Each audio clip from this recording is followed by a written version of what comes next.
Itu masalahnya. Sudah.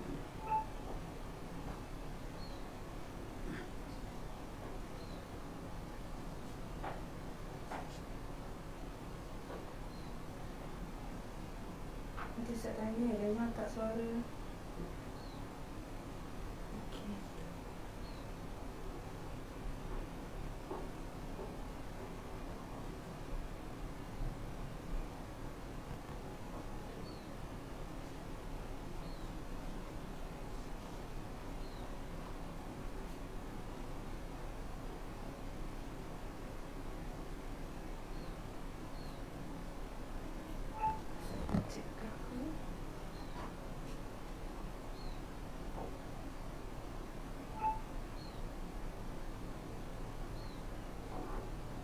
Okey, tak dengar dah sekarang.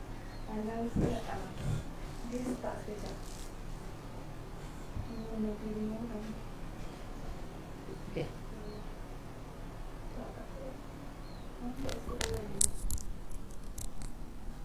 Itu kau lain. Ya. Ke dapat lain pun dapat.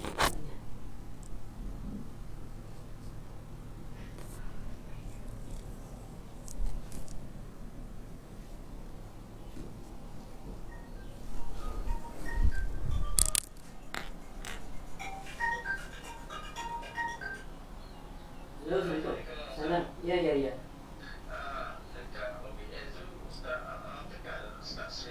Okey. Dah rasanya dah ada dalam FB tu.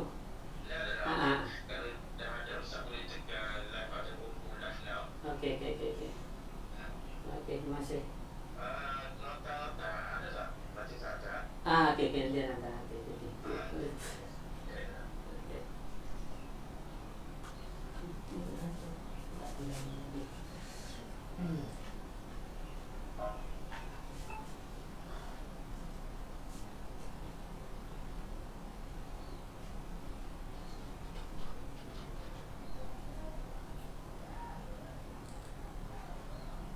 Dia nampak sikit serakan. Ya.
Nampak ya? Ikut je.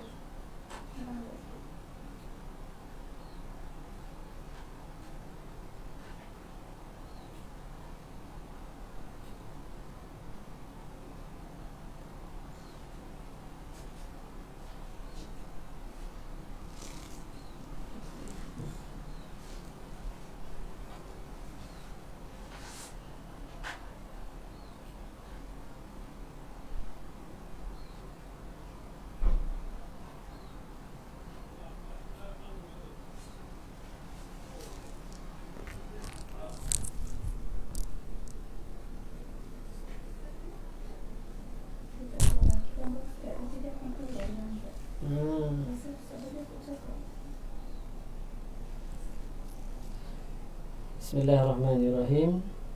Assalamualaikum warahmatullahi ta'ala wabarakatuh. Alhamdulillahi Rabbil Alamin. Wassalatu wassalamu ala asyrafil anbiya'i wal mursalin wa ala alihi wa sahbihi ajma'in. Qala rabbi shrah li sadri wa yassir li amri wahlul 'uqdatam min lisani yafqahu qawli. Subhanaka la ilma lana illa ma 'allamtana innaka antal alimul hakim. Wa la hawla wa la quwwata illa billahil aliyyil azim.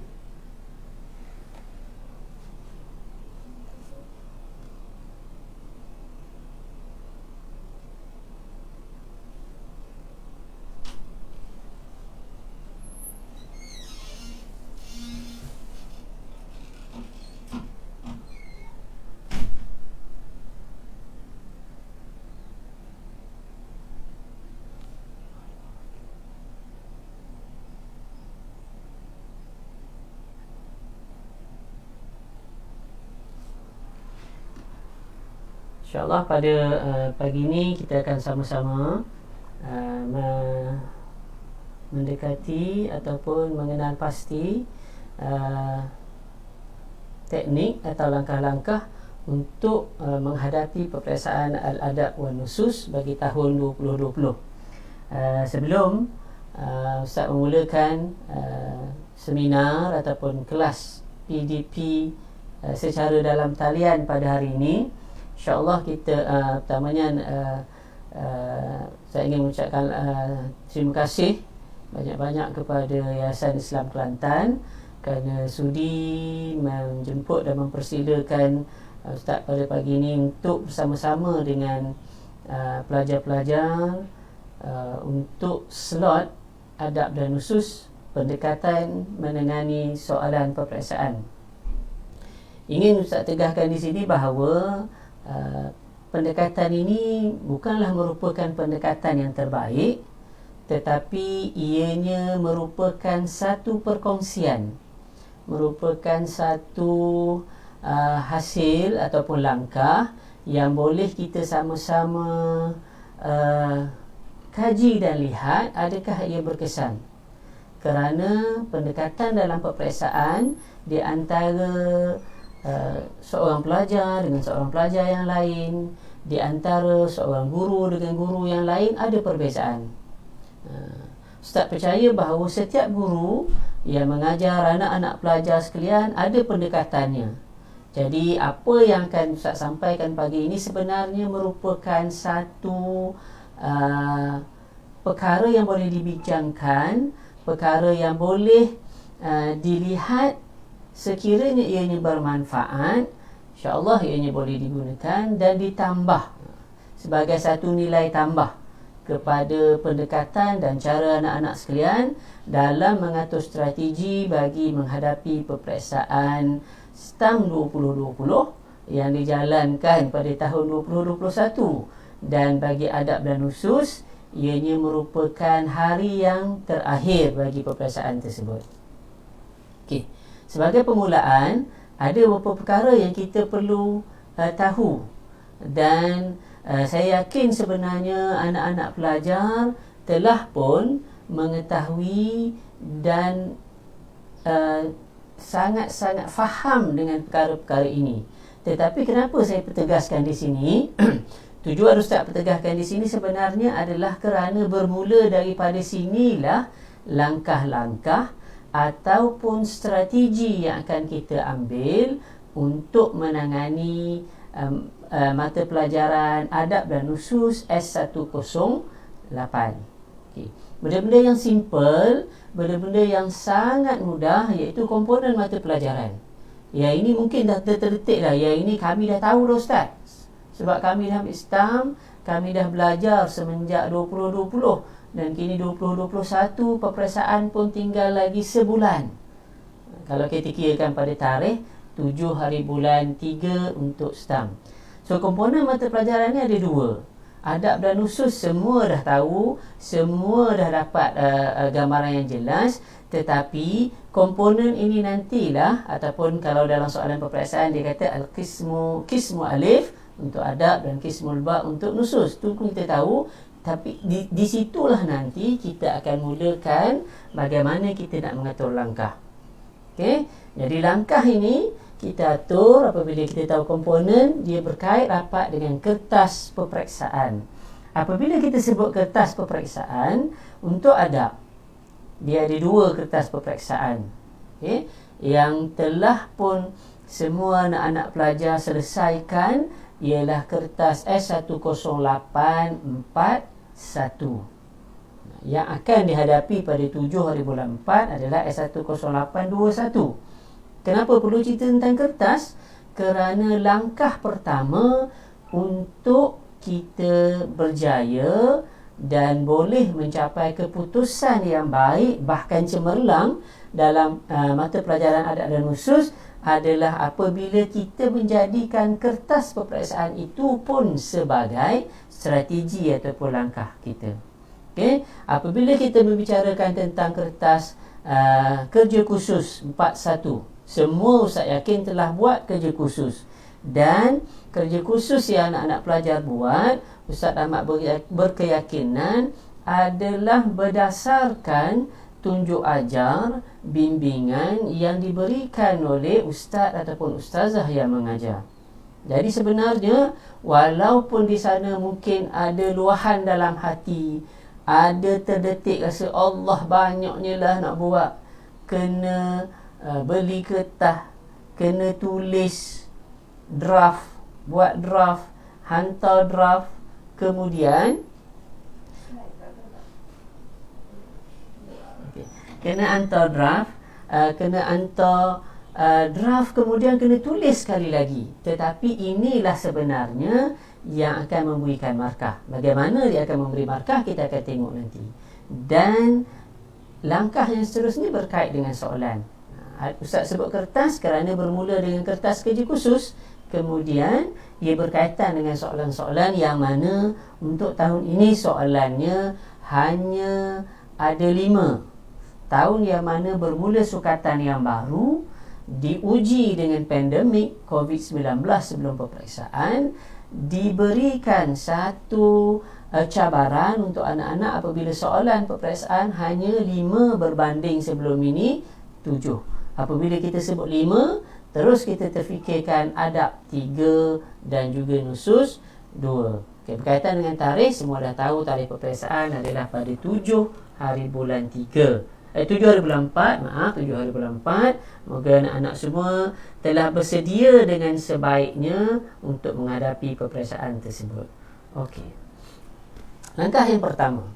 Sebab apa tadi Ustaz kata untuk langkah yang pertama kita melihat pada kertas dan ianya berkaitan dengan kerja khusus. Okey, kerana kerja khusus ini sebenarnya telah memberikan pulangan markah yang tinggi. Maksud Ustaz tinggi, hampir dengan lulus. Okey, markah kerja khusus adalah sebanyak 100. Dan apabila anak-anak menyelesaikan kerja khusus dengan baik, sebagaimana yang dibimbing oleh ustaz dan ustazah yang mengajar, maka dibimbing oleh ustaz dan ustazah yang mengajar, dan bimbingan itu adalah berdasarkan setiap kriteria, setiap elemen yang ditentukan, maka sebenarnya anak-anak layak untuk memperolehi markah yang paling minima 80% kalau mengikut apa yang disarankan oleh guru yang mengajar dan mengikut elemen-elemen yang ditentukan. Jadi apabila kita kata 80%, bermakna anak-anak layak untuk memperolehi 30% wajaran tersebut. Jadi kalau 30% daripada 80, sebelum peperiksaan 7 hari bulan 4, anak-anak sudah memperolehi sepaling tidaknya 24 markah. 24 markah sudah diperolehi. Sudah bawa pun 24 markah. Jadi 24 markah ini sebenarnya, kenapa perlu 24 markah? Paling minima. Kerana 24 markah inilah yang akan memastikan kita untuk langkah yang seterusnya untuk capai tahap lulus menjadi lebih mudah. Kita andaikan bahawa markah lulus masih lagi kekal pada markah yang ideal ataupun standard sekolah, iaitu 40. Okey, anak-anak tadi Ustaz telah kata bahawa mendapat 80/100 paling minima. Tetapi Ustaz berkeyakinan dengan kesungguhan antum semua membuat kerja khusus dan mengikut apa yang telah ditentukan, biasanya Ustaz dan Ustazah akan memberikan markah yang lebih baik. Sebab apa boleh dapat markah yang baik? Kerana kerja khusus bukan sekadar menilai produk.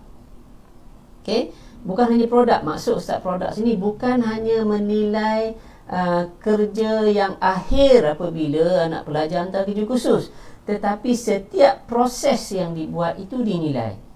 Okay? Setiap kali sebenarnya apabila anak-anak pelajar mendapat bahan untuk dirujuk menjadi sumber kepada penulisan, dan bahan-bahan tersebut ditunjuk kepada guru-guru dan bersama-sama membina draft untuk setiap bab dan sebagainya, di situ pun markah sudah dinilai. Okay? Kita menyusun kerja khusus dengan baik, ada markah. Kesungguhan anak-anak buat kerja khusus, ada dua perkara yang dinilai, diberi markah, yang disebut sebagai elemen nilai. Elemen nilai ni melihat kesungguhan anak-anak, yang mana markah yang dinilai ataupun kategori yang dinilai ialah bertanggungjawab 10 markah, menghargai kerja khusus yang kita buat itu pun 10 markah. Apabila kita buat, kita hantar, kita berjumpa dengan guru-guru, maka sebenarnya kita sudah layak mendapat 10 markah dalam bertanggungjawab. Kita menghargai kerja khusus dengan mencari rujukan, buat mengikut apa yang ditetapkan, maka di situ lagi sudah layak untuk mendapat 10 markah. Jadi sepanjang proses anak-anak buat tu sebenarnya, sebelum menghantar kerja khusus, sudah ada sebenarnya paling tidak 80 markah. Tinggal lagi apabila kerja khusus dihantar sepenuhnya apabila siap, maka tinggal lagi hendak diberi sebanyak 10 hingga 20 markah lagi. Jadi kalaulah tadi sudah ada 80, sudah ada 70 ataupun 75 ataupun 80, di peringkat akhir hasil kerja yang kemas, susunan kerja khusus yang betul dan sebagainya, maka layak sebenarnya mendapat 90%, bahkan lebih. Okey, bahkan lebih.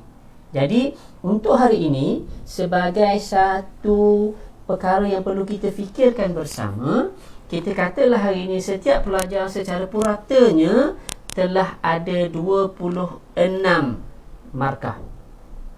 Okay, setiap pelajar telah ada 26 markah daripada kerja khusus. Kan? Kerja khusus ni lah kelebihan dia. Tak masuk lagi peksa, kita dah bawa markah dengan satu nilaian yang tinggi, iaitu 26, 25, bahkan ada yang dapat 27, 28 dan sebagainya.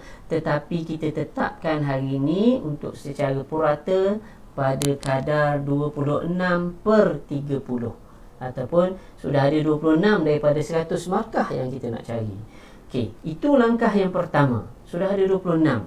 Apabila kita memikirkan sudah ada 26, makanya untuk capai kepada tadi yang Ustaz sebut bahawa kita ambil markah standard untuk lulus peringkat sekolah dalam 40, maka kita hanya memerlukan baki 14 markah.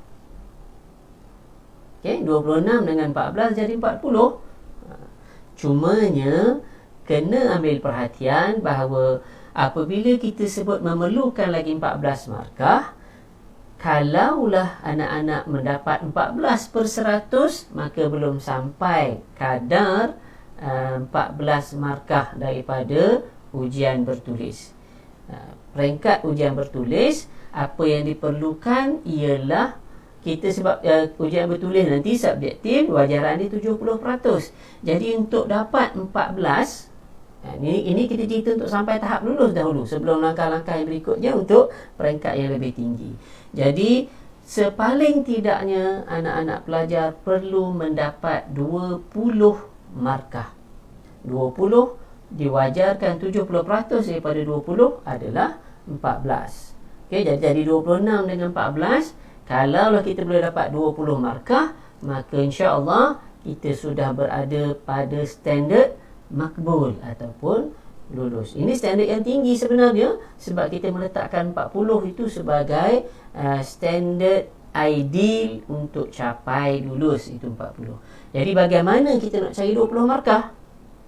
Untuk kita dapatkan 20 markah, bagi memastikan kita lepas tahap yang pertama dengan dibantu oleh kerja khusus, nak cari 20 markah ini agar kita dah berada di peringkat yang pertama, iaitu lulus. Okey, bukan hasrat ustaz hari ini untuk sekadar calon mendapat lulus, tetapi kita lihat langkah demi langkah.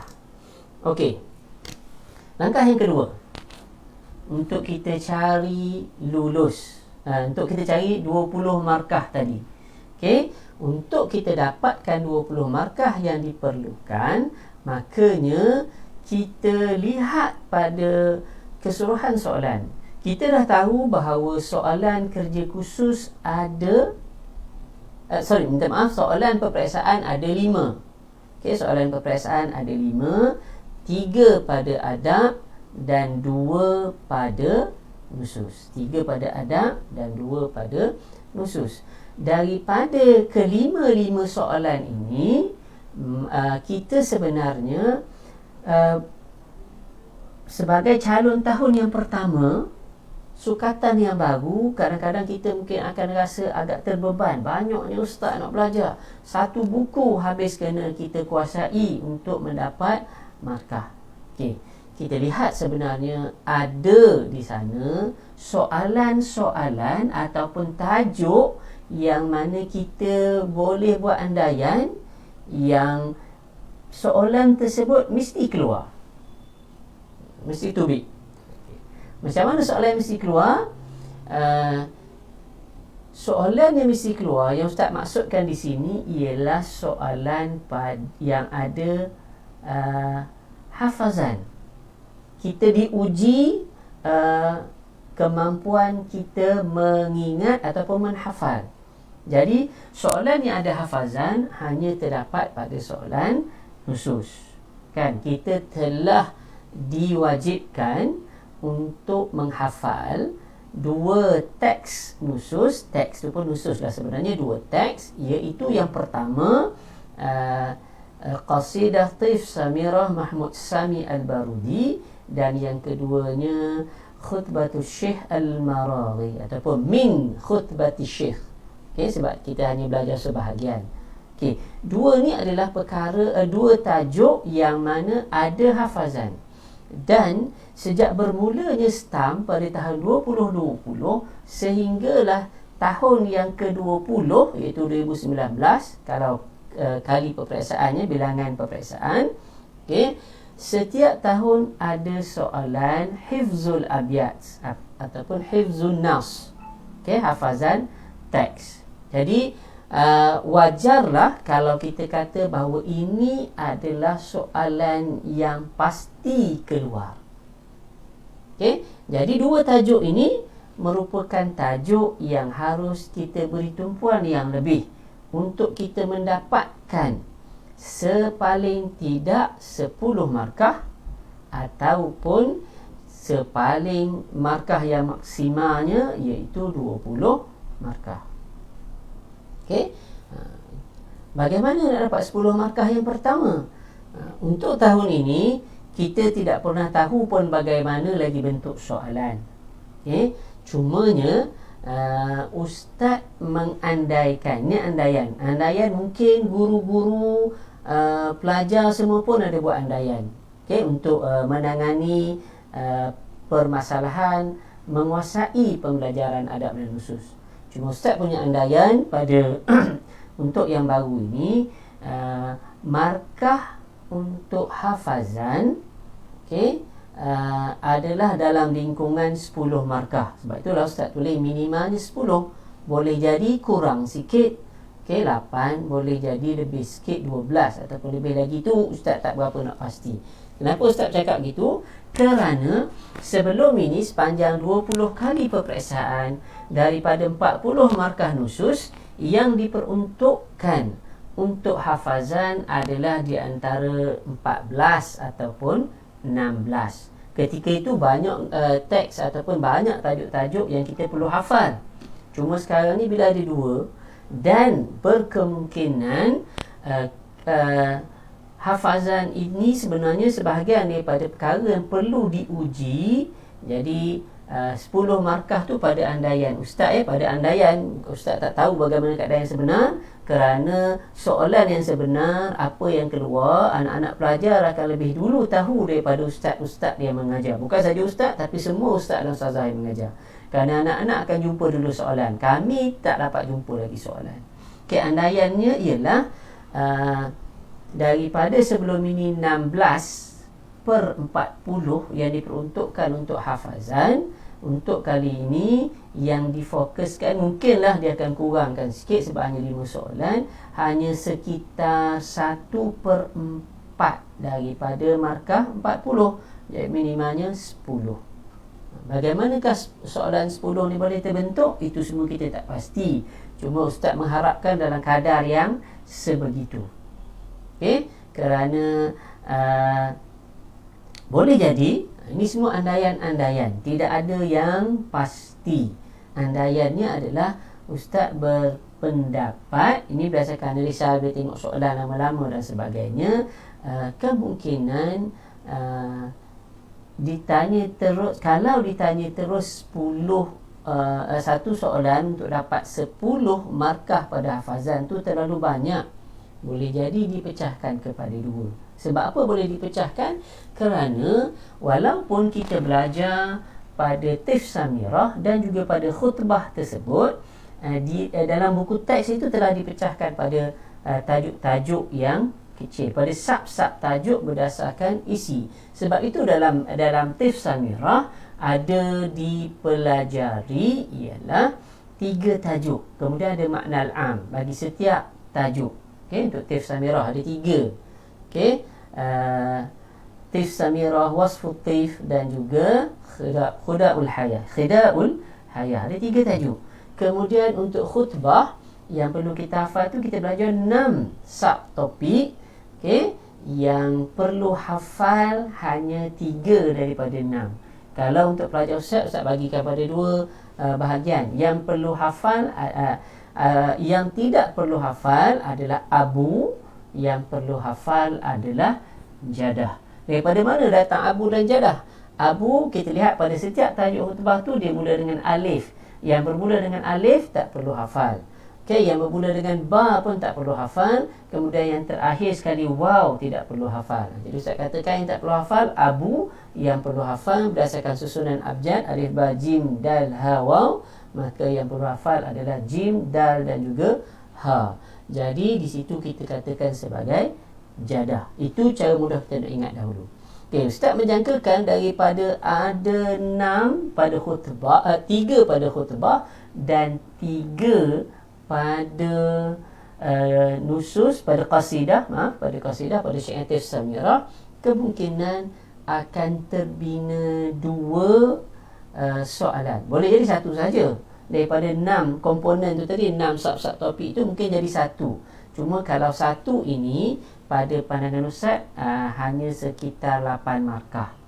Tetapi kalaulah ada 2 daripada 6 tajuk-tajuk tadi, situ ada kemungkinan dia boleh pergi kepada 10 markah. Mana mungkin 1 soalan 6, 1 soalan 4. Sebab ustaz buat andaian kalaulah ianya berada pada soalan yang sama. Kita katakanlah soalan khusus 4 dan 5. Sekarang ni untuk mudahkan kita skor, kan, kita katakan bahawa soalan 4 adalah untuk soalan hafazan. Jadi boleh jadi pada soalan hafazan. Ini semua andaian-andaian yang tak ada kepastian lagi. Okey, tapi daripada andaian inilah sebenarnya, daripada tidak ada ketetapan inilah kita nak susun strategi. Okey, katalah kedua-dua tajuk ditanya. Tifz Samirah pun ada soalan, khutbah pun ada soalan. Jadi boleh jadi kalau macam tu peluang untuk dapat 10 tu ada. Okey, peluang untuk dapat 10 tu ada. Bermakna mungkin 6 daripada Tifz Samirah, 4 daripada khutbah, ataupun sebaliknya. daripada soalan yang ditanya. So situ kalau sebab dia soalan yang pasti dan anak-anak pelajar pun kena hafal. Jadi perlu hafal betul-betul agar kita dapat mendapat markah yang kita jangkakan tadi, minimalnya 10 ataupun paling-paling tidaknya 8. Itu andaiannya. Okey, kalaulah tiba-tiba keluar nanti katalah markah lebih pada itu, Ustaz kata itu 10 lebih. Kalau lagi lebih pada 10, 12, 14 dan sebagainya, maka itu sebenarnya merupakan rezeki yang terbaik untuk anak-anak. Maknanya dekat situ pun anak-anak dah selesaikan sehingga 14 markah kalau 14. Okey, tapi kalau 10 pun tu pun dah cantik. Sebabnya Ustaz tengok dari sudut rasional, kalau digabungkan dalam satu soalan, kalau soalan 4 ada hafazan, soalan 5 hafazan, maknanya contoh soalan 4 ada tif samirah, soalan 5 khutbah, itu boleh mungkin pergi 8-8 ataupun 8-6 ataupun 6-6, pergi 12 markah. Yang mana Ustaz suka pun kalau macam tu, kerana markah hafazan banyak, dan hafazan ni adalah satu soalan yang sepatutnya kita mesti skor, kan? Sebab soalan dah pasti keluar. Tapi kalau soalan tu digabung, dua-dua tajuk digabungkan dalam satu soalan, maka markah minimalnya 10 untuk hafazan. Ada berbaki lagi 10 markah. Sebenarnya 20 markah tu boleh selesai pada soalan 4, kalau soalan 4 nanti adalah memang soalan hafazan. Okey, jadi selain daripada hafazan, maka di sinilah tajuk yang kita pastikan, inilah kita harus fokus ulang kaji, memahami, mengingati dengan baik perkara-perkara yang lain. Apa perkara lain yang mungkin ditanya dalam nusus? Kalau kita buat analisa soalan-soalan tahun lepas, kalau kita lihat perkaitan, walaupun sekarang ni stam baru, perkaitan ni mungkin soalan yang lain-lain yang boleh ditanya daripada soalan hafazan ini ialah tentang syair ataupun khatib. Siapa dia, apa pekerjaan, kalau ada apa akhlaknya, apa khasais ataupun mumayyizatu adabih. Kalau ada contoh, dan mungkin juga di bahagian awal yang boleh ditanya adalah seperti kalau dalam qasidah, sababun nuzmi syair al-qasidah. Kalau dalam khutbah Syekh Al-Marawi, kita ada belajar maudhu' al-khutbah dan juga munasabatul khutbah. Jadi perkara-perkara ini boleh diberi penekanan. Kalaulah tadi dah dengan menghafal dah boleh dapat 10, maka tambahan ini akan memberi lagi markah kepada anak-anak. Begitu juga soalan lain yang boleh ditanya dalam qasidah. Sebenarnya qasidah ni benda yang ditanya adalah benda yang sama saja. Yang lain tu adalah yang berkaitan dengan nas, teks. Dan Ustaz menjangkakan untuk yang baru ini, kalau kita melihat pendekatan buku teks yang kita pakai, perkara yang banyak ditanya, yang banyak dipelajari, perkara yang banyak dipelajari bukan lagi tentang penyair ataupun tentang khatib, tentang pemidato, tentang tokoh, tetapi lebih banyak penumpuan pembelajaran kepada nas itu sendiri ataupun kepada teks itu sendiri. Maknanya yang terangkum dalam teks yang akan kita kaji ialah pertamanya antaranya ma'anil mufradat, ma'na al-am ataupun syarhul bait ataupun syarhul abyad, dan juga mawatin al-jamal. Inilah 3 benda yang banyak diperbincangkan di dalam buku teks. Jadi mungkin di sini lebih akan soalan lebih banyak berkisar pada bahagian ini. Begitu juga satu bahagian yang kita tak boleh abaikan adalah ta'liq. Untuk nusus ni nanti kita akan cerita last lagi, kita akan cerita. Tapi ini sebagai gambaran awal, sebab langkah kita selepas kerja khusus adalah fokus pada soalan yang kita yakin dengan jangkaan 99% akan keluar, iaitu sama ada tif samirah ataupun khutbah. Boleh jadi salah satu ataupun kedua-duanya sekali. Jadi kita nak mencari minimal 10 markah. Kalau 10 lah, kalau lebih alhamdulillah, daripada soalan hafazan. Cuma, ni ada cuma ni, kena ingat ni. Kena beri tumpuan. Apabila kita kata soalan hafazan, pastikan Pertama, memanglah pastikan kita kena hafal dengan baik. Yang kedua, kadang-kadang hafal ni ada yang buat lagu lah, buat sebagainya. Kalau kita tengok dalam YouTube pun ada macam jenis lagu dan sebagainya. Okey, jadi kadang-kadang tu membantu hafal. Sangat-sangat baik pendekatan tersebut. Cumanya jangan yakin apabila antum semua telah hafal di mulut. Kan, suruh menyanyi, boleh menyanyi macam mana kan. Suruh sebut contohnya, okey, ustaz nak dengar khilaful hayah, semua boleh cakap hiya darumal anfasu ila naha ibuna deha wa mal jasamu ila aqairu tarubul fatahata iza tama amru dahadhu kama rabal bahimati jaziru. Kan, contoh apa lagi ada, iza ahsanat yawman as'aduha ghadin fa isanuha saifun ala nasi jairu, sampailah yang akhir tu, faman nazara dunya bi hikmatin nakidin daru annaha bainal anami tuqamiru. Semua boleh kan, secara lisan. Tetapi kita kena ingat, kita tidak diuji dengan lisan. Tak ada ujian lisan. Kita diuji macam mana untuk hafazan. Kita diuji hafazan kita secara bertulis.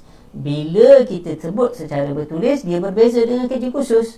Kerja khusus tadi, kalau anak-anak masih ingat, ustaz ada sebut tentang proses dan produk. Kerja khusus menilai proses, dan produk tu adalah juzuk yang sebahagian daripada juzuk yang dinilai. Tetapi apabila perpiasaan bertulis, lisan dan sebagainya, yang dinilai adalah produk. Apa yang anak-anak dapat bawa, dapat tulis, maka di situlah dinilai. Betul tulisannya, di situlah bukti hafal, bukannya pada lisan. Kerana lisan, kalau silap tulis, tidak akan memberi markah. Okey, saya harap anak-anak dapat pada langkah yang kedua di mana kita nak fokus. Okey, setelah selesai langkah yang pertama pada kerja khusus, langkah yang kedua pada nusus, pada nas yang perlu hafal. Apa yang perlu hafal, kena selesaikan, maka kita selesai insya-Allah pada langkah yang kedua. Dan kalau kita berjaya pada langkah yang kedua ini, minimal kita target 10, kita sudah dapat 10 daripada 20. Kalau kita boleh skor 10 ni adalah daripada hafazan. Kalau daripada bahagian-bahagian lain kita boleh skor, maknanya pada soalan 4 ini, kalau kita betul-betul kuasainya, kita mulim, kita dapat isti'ab dengan baik, maka kita layak dapat 20. Tapi di sini kena target sepaling-paling tidaknya 14 sehingga 16. Apabila kita dapat 14 hingga 16, kita sudah hampir kepada target 20 yang pertama. Okey, kalau dapat 20 memang selesailah kan. Kalau kita tadi kerja khusus kita markah lagi tinggi, mungkin apabila kita dapat 16 markah tu dah hampir kepada lulus. Okey, mana nak cari markah lagi, mana nak cari lagi, kita katalah 10 sahaja. Katalah kita dapat 10 saja di sini pun tak apa. Baki dia nak dapat mana?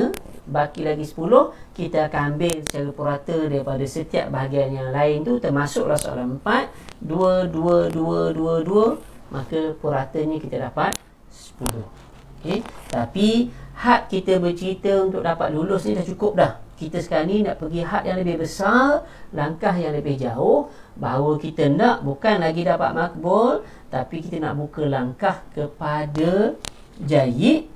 Dan kalau betul cara kita, bukan sekadar jayyid yang kita boleh skor, tetapi kita boleh dapat jayyid jiddan dan juga mumtaz. Ini bergantung pada langkah yang berikutnya. Apa langkah yang berikutnya? Ialah ini langkah yang berikut. Tak tulis lagi nombor 3. Langkah yang berikutnya baru kita nak fokus pada adab. Kenapa pada adab? Kerana adab memberi kita 60 markah. Okay, adab memberi kita 60 markah. Banyak di situ. Katalah anak-anak dalam bahagian adab ni hanya dapat separuh daripada 60. Kena usahakan untuk dapat separuh. Macam mana usahanya nanti kita tengok. Okay, kita buat andaian, kita buat perkiraan. Kalau ada pen, pensel tu boleh kira. Boleh tolong catik-catik ya. Maknanya katalah kita dapat 30/60 daripada bahagian adab. Okey, maknanya 30 kita tambah dengan 10 pada nusus hafazan tadi, kita ada 40. Okey, 70% daripada 40 ialah 28 kita tambah dengan 26 kita katakan markah kerja khusus kita tadi, maka kita layak mendapat 54 markah. Itu kalau 10 bagi setiap soalan adab. Tapi Ustaz berkeyakinan dengan usaha daripada kamu, dengan kesungguhan dan kecanaan, keprihatinan guru-guru yang mengajar antum semua, insya-Allah akan dapat markah yang tinggi. Bila sebut guru-guru ni, Ustaz sangat banyak berterima kasih lah kepada ustaz-ustaz dan ustazah di negeri di bawah sekolah Yik ataupun di Kelantan lah. Sebab itu semua kebanyakannya ustaz dan ustazah kepada ustaz. Okey, banyak beberapa ustaz dan ustazah yang mengajar antum sekarang ni sebenarnya adalah merupakan ustaz dan ustazah kepada ustaz, yang mana ustaz banyak merujuk.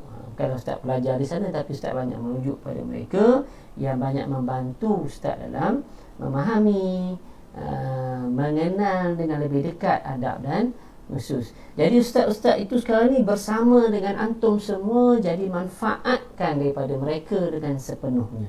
Okey, sebab ustaz pun dapat daripada mereka, jadi antum yang belajar secara langsung dengan mereka lagilah berpeluang mendapat perkara yang banyak. Jadi sekarang kita fokus balik semula pada adab. Okey, ni je tajuk adab yang kita belajar, kan? Tak banyak pun, 4 tajuk sahaja. Ada 4 tajuk sahaja adab yang kita belajar. Okey, daripada 3 unit yang ada dalam buku teks. Buku teks kita ada 3 unit sahaja. Daripada 3 unit tersebut ada 4 tajuk. Okey, 4 tajuk ni dia sebab itulah dalam adab ini dia tak banyak. Okey, kalau kita lihat dalam buku teks, apa yang kita belajar tentang adab tu tak banyak berbanding dengan apa yang kita belajar dengan nusus. Okey, kalau anak-anak ada yang buat nota, kalau anak-anak ada guru-guru yang membuat nota, maka sudah pasti anak-anak akan lihat di sana bahagian adab ni nota dia lebih sikit daripada bahagian nusus. Nusus tu banyak, ada 9 tajuk semuanya, termasuklah yang hafazan tadi ada 9. Di sini ada 4. Okey, 4 ni mungkin kalau kita buat andaian, contoh macam di sekolah ustaz guna buku ni. Okey, ustaz guna buku ni. Jadi daripada buku ni sebenarnya dia ada hanya satu, kita bagikan kepada 3 bahagian. Okey, ikut muka surat je lah. Untuk adab tu ada lebih kurang dalam 40 muka surat saja, 40 lebih sikit lah. So 40 lebih tu lebih kurang dalam 1/3 daripada buku. Hanya 1/3 perkara yang ada untuk adab. Kita kena tengok yang sikit dulu, tapi jangan kita anggap dia sedikit. Okey, ada 4 tajuk sebagaimana yang tertera, dan bagi setiap tajuk tu ada komponen-komponen. Komponen-komponen ni kadang-kadang Ustaz rasa yang akan menyebabkan anak-anak rasa agak tertekan. Tetapi walaupun kalau kita kira komponen dia tu jadi banyak, tetapi perbincangan yang ada dalam setiap komponen tu dia tak banyak. Okey, kita tengok satu-satu. Awamilun Nahdah Al-Adabiyah Al-Hadithah.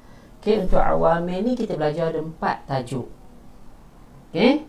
Okey, mungkin anak-anak boleh sebut dah tajuknya, sebab tajuk tu dah mulim, dah memang ada tertanam dalam minda dan fikiran. Okey, At-Tiba'ah, As-Sahafah, Al-Ba'that, At-Terjumah, dan juga Ittisa' Nitaqut Ta'lim.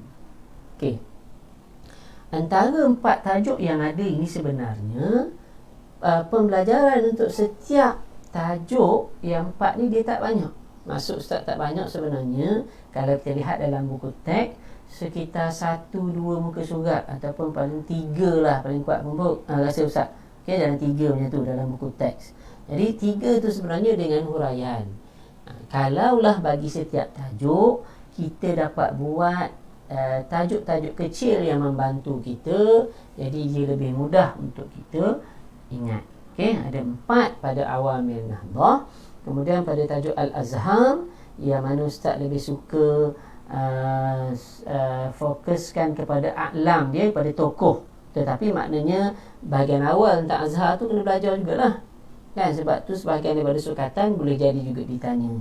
Tetapi Ustaz merasakan apabila kita tengok objektif yang ada dalam buku teks, melihat pada gaya bahawa soalan sepatutnya dan sewajarnya, keandaian Ustaz berdasarkan objektif akan terfokus kepada tokoh-tokoh Azhar yang ada 3, iaitu Syekh Hasan Al-Attar, Syekh Rifa'ah Tahtawi dan juga Syekh Muhammad Abduh. Ada 3.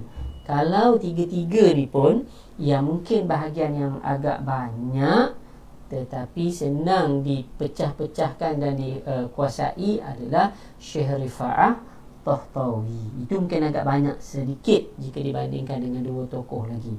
Okay, tokoh yang paling sikit perbincangan adalah tentang Syekh Muhammad Abduh. Itu bahagian dia. 2 tajuk ini, Awamil dengan A'lam ataupun Azhar, ini berada dalam unit yang pertama. Kemudian tajuk yang kedua, Madarisus Sya'ri fil Asril Hadith. Okey, di sini kalau berdasarkan pada tajuk ni madaris, maka kita belajar ada 5 madrasah. Kan? Ada 5 madrasah.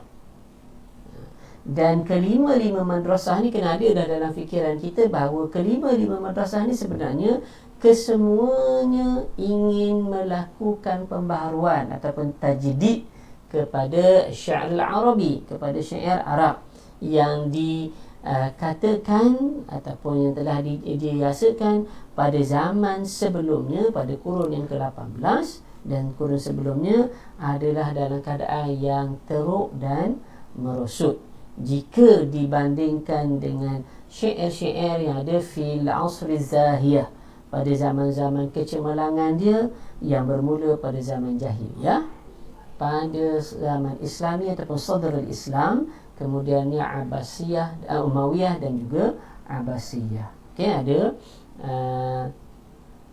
ada zaman-zaman yang gemilang. Okey, jadi bila nak melakukan pembaharuan pada zaman moden bermula pada kurun yang ke-19 tahun 18 lebih tu, maka ada 2 peringkat. Okey, ada 2 marhalah kalau kita tengok pada awal buku teks. Okey, pada awal buku teks kita akan jumpa di sana ada Marra' Sya'rul Arabi fi al-qarni at-19 bi marhalataini, kan? Patutnya Ustaz sebut ni dah boleh jawab tu. Ustaz-ustaz ada bersama-sama dengan pelajar pada pagi ni boleh tanya dah apa dia marhalah tu. Okey, marhalah tersebut adalah marhalatul ihya ataupun dikenali sebagai klasikiyah. Yang kedua, marhalatul tajdid ar-romansi. 2 tu kan. Daripada situlah terbentuknya kumpulan-kumpulan madaris yang ada. Okey. Untuk pelajar Ustaz sebagai contoh untuk mudahkan mereka ingat dan mereka faham antara ihya dengan tajdid ini, dari segi pendekatan Ustaz sebut semasa marhalah ihya dia lebih mengambil pendekatan taklid. Okey, dia ikut cara yang lama. Sebab tu dia kata lebih pada mazhab klasikiyah, klasik, sebab dia ikut pendekatan yang lama, berbeza dengan pendekatan peringkat yang berikutnya dikenali sebagai marhalatul tajdid. Maknanya memang nak buat pembaharuan betul. Mestilah syair tu dia akan lagi cemerlang, lagi mantap, lagi berkualiti pada pandangan mereka ataupun pada pandangan mereka yang termasuk dalam golongan marhalatul tajdid adalah dengan melakukan pembaharuan. Dan pembaharuan itu kebanyakannya mereka ambil daripada intipati yang mereka dapat daripada al-adab al-gharbi, daripada barat. Okey, daripada 5 grup tadi kita boleh buat bahawa untuk klasiki ada 2 grup, iaitu Madrasatul Ihya wal Ba'thi dan juga Madrasatul Muhafizin. Okey, kemudian untuk tajdid ada 3 Diwan, Mahjar dan juga Apollo. Okey, sebenarnya yang kita belajar, kalau dengan pelajar yang belajar dengan Ustaz akan kata madaris ada 5, tetapi fokus pembelajaran tajuk dia ada 6. Cuma Ustaz tak sebut 6, Ustaz lebih sebut pada 5 tambah 1. 5 madaris dan 1 lagi yang kita belajar dalam buku teks tajuk dia At-Tajdid qabla madrasati diwan. Okey, sebab ni lebih kepada usaha peribadi, bukan kepada aliran, bukan kepada madrasah. Yang mana ustaz-ustaz yang ada bersama pada hari ini boleh tanya pelajar, ingat tak dia siapa tokoh yang membuat gerakan pembaharuan tersebut sebelum pembaharuan yang dibuat oleh madrasah diwan. Mungkin boleh ingat namanya. Itu bahagian yang kedua. Tajuk yang ketiga adalah unit yang kedua. Kemudian dalam unit yang kedua kita belajar nusus. Okey, kita belajar nusus, yang mana nusus ni susunan qasidah dan tajuk-tajuk tu adalah berdasarkan susunan madaris. Kita bermula dengan Barudi, kerana Barudi madrasah Ihya wal Ba'th. Kemudian kita belajar Ahmad Muharram dan juga Syauqi yang ada dalam madrasah Muhafizin. Jadi sebenarnya setiap kali kita tengok nusus-nusus yang kita belajar, berkaitan dia dengan madaris ni, kita boleh tengok ciri dia dan sebagainya, apa yang dia bawa. Itu sebab dia susun dalam satu unit. Okey. Kemudian yang dalam unit yang ketiga, tajuk yang keempat adalah An-Nathru wa Fununuhu. Okey. Saya minta maaf, saya kena cerita benda-benda ni supaya kita nampak nanti pembahagian ini untuk mudahkan kita. Okey, Nathar dan fununnya yang kita belajar pun sebenarnya pada peringkat awal untuk memudahkan kita, dia bahagikan kepada dua. Satu funun al-qadimah, satu lagi funun al-mustahdathah. Okey, yang qadimah kita belajar adalah al-khatabah wal kitabah, dua. Okey, yang ini kita lihat dalam funun qadimah ni, apa yang disentuh dalam buku teks, apa yang diperbincangkan dalam buku teks tak banyak. Okey, tidak detail, sikit saja. So bila sikit saja ni kena beri perhatian untuk skor. Okey, kemudian funun al-mustahdasah yang ada tiga, iaitu al-maqalah, fanul qasasi dan masrahiyah. Tiga-tiga ni perbincangan dia agak dalam. Kalau dalam masrahiyah, pengkajian tentang komponen-komponen masrahiyah tu. Okey, ada watak, syakhsiyah, ada plot dia, ada taktib, kan? Ada ahdas. Semua tu kita kena tahu. Watak tu kena tahu jenis watak. Dia sebenarnya kalau anak-anak dah belajar dalam Komsas, pengetahuan tu dah ada. Cuma sekarang ni kita nak bawa kepada yang bahasa Arab, dan cuma adalah sedikit sebanyak perubahan pengkajian di antara sastra Melayu dan sastra Arab. Tapi dari segi asas dan dasarnya adalah sama. Okey, yang tiga yang akhir ni tadi mungkin agak mendalam. Sebabnya tiga yang akhir ni terutama pada masrahiyah dan juga pada fanul qasas itu dia ada bawa peringkat perkembangan sampai ada 6 peringkat lah, 5 peringkat, 6 peringkat yang ada kaitan dengan nama, apa yang dia buat dan sebagainya. Jadi itu agak mendalam. Okey, jadi itu kena kuasai. Okey, bila kita dah lihat pada semua komponen ni tadi, semua tajuk dan semua komponen, maka kita akan ketahui bahawa kita jangan rasa banyak lah. Okey, sebabnya adab ini kadang-kadang yang menjadikan ianya pelajaran yang paling disukai oleh pelajar. Kan? Mungkin ada yang tersenyum tu, ataupun yang tengok yang ngantuk pun tak jadi ngantuk bila sebut yang disukai. Kan? Tersenyum dia dengan adab yang paling disukai. Ya, adab merupakan pembelajaran yang paling disukai untuk tidak disukai. Sebenarnya dia memang perlu disukai. Sebab apa dia jadi tak disukai? Kadang-kadang cara kita menghadapi mata pelajaran adab dan nusus. Okey, pertamanya kita melihat ianya dari konteks sejarah. Memang kita belajar sejarah ni pun, jadi sejarah kita pun banyak, kan? Tapi tak apalah Ustaz, kalau sejarah bahasa Melayu, sejarah Malaysia, belajar SPM tu bahasa Melayu, kami olah saja ayat sendiri. Hak ni hak Arab ni, dah lah Arab banyak pula, kan?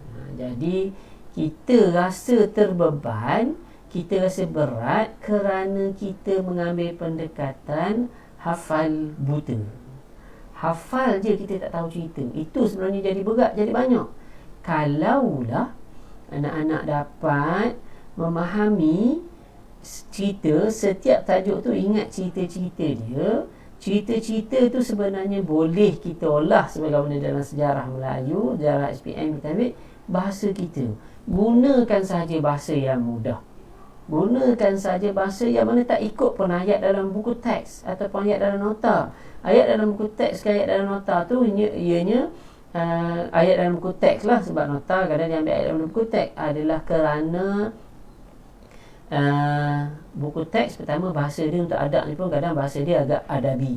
Okay? Ada nilai-nilai adabi lah, nilai sastra satu. Kemudian kadang-kadang guru-guru yang buat nota, kenapa dia kekalkan bahasa buku teks? Supaya anak-anak yang mengulang kaji nota tersebut dapat rujuk dalam buku teks mana, kat poin ni dia ambil dekat perenggan mana, dekat tajuk mana. So bila dia nak buat ulang kaji sendiri, nak cuba pemudahkan, maka dia dapat tengok dalam buku teks. Okay? Jadi nota guna bahasa buku teks. Okay. Tugas pelajar dalam tempoh yang ada sekarang ni, okay, dalam tempoh sebulan ni, cuba pada sekarang ni olah kepada bahasa yang mudah. Nanti kita cuba tengok. Okay, sebab apa kita boleh olah pada bahasa yang mudah. Okay, bila kita dapat olah ni perlu kita faham, kita tahu cerita. Bila kita boleh olah, sebenarnya kita tak akan terbeban dengan rasa terlalu banyak yang perlu hafal. Okay, terlalu banyak yang perlu hafal. Walaupun ramai mungkin yang ambil staff ni yang memang kehebatan dalam hafazan tu memang kuat dan tinggi. Okay, tapi kita cuba pendekatan yang mana lebih kita rasa mudah. Ramai calon-calon tanya, Ustaz, boleh tak kami buat ayat sendiri? Kalau tanya Ustaz, Ustaz kata boleh. Bukan mesti ikut ayat buku teks pun, tapi boleh kata kebanyakan belajar semua pakai ayat buku teks. Okey, nak buat ayat sendiri, cuma masalah dia, pelajar kita bila kata nak buat ayat sendiri tu dibuat hanya tanpa peperiksaan. Sepatutnya ayat tersebut telah mula dibina sejak sekarang. Okey, sejak dalam tempoh sekarang ni lah, tempoh yang ada. Sebaiknya daripada hari itulah dalam kelas dan sebagainya.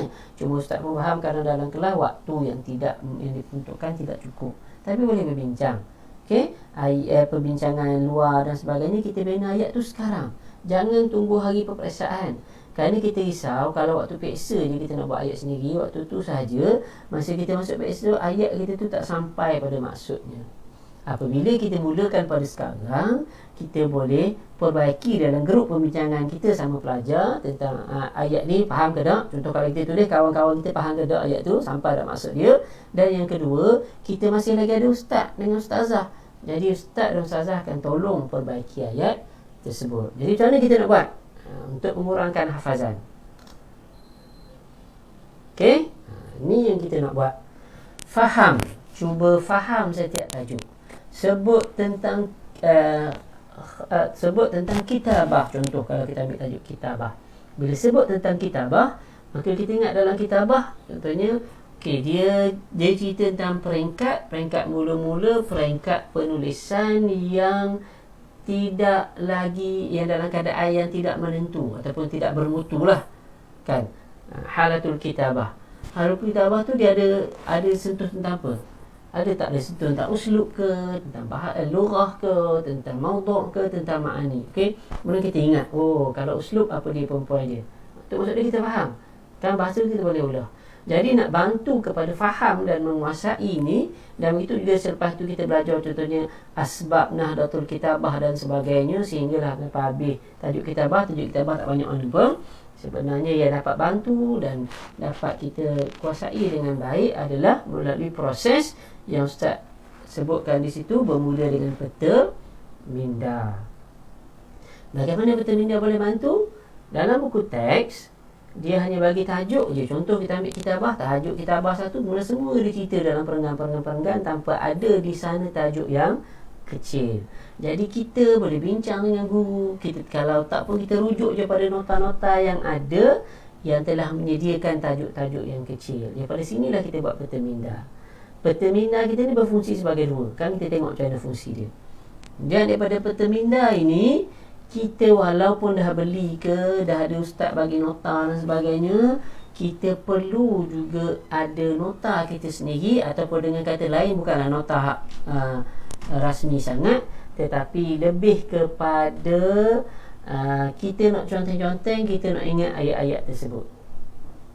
Okey, bagaimana kita nak hasilkan supaya jadi ayat yang boleh mudah.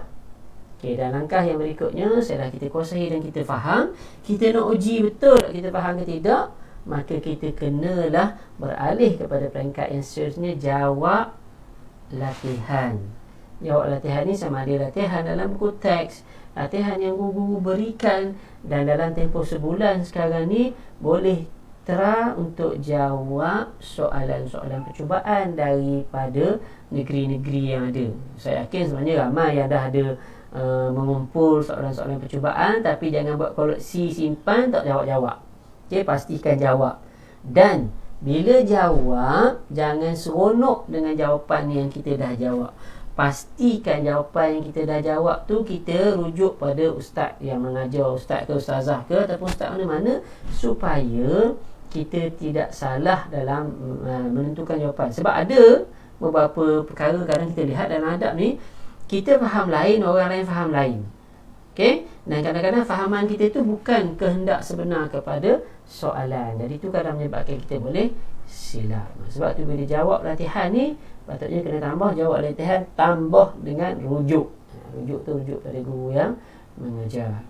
Okey, bila dah semua tiga yang pertama ni kita boleh buat, maka kita boleh kena pasti isi utama dalam setiap tajuk. Okey, isi utama ni maksud ustaz ialah kalau Pertamina kita lihat dia ada berapa banyak sangat cabang tajuk-tajuk kecil. Isi utama ni tentunya benda yang paling diceritakan ataupun dalam buku teks tu. Mungkin lepas ni boleh tanya ustaz-ustaz mengajar pula. Selalu ustaz-ustaz tanya kita, lepas ni kita tanya nak belajar ni pula. Ustaz, contoh dalam tajuk tibaah, apa yang perkara yang utama sekali dibincangkan? Okey, dalam tajuk yang berikut-berikutnya. Okey.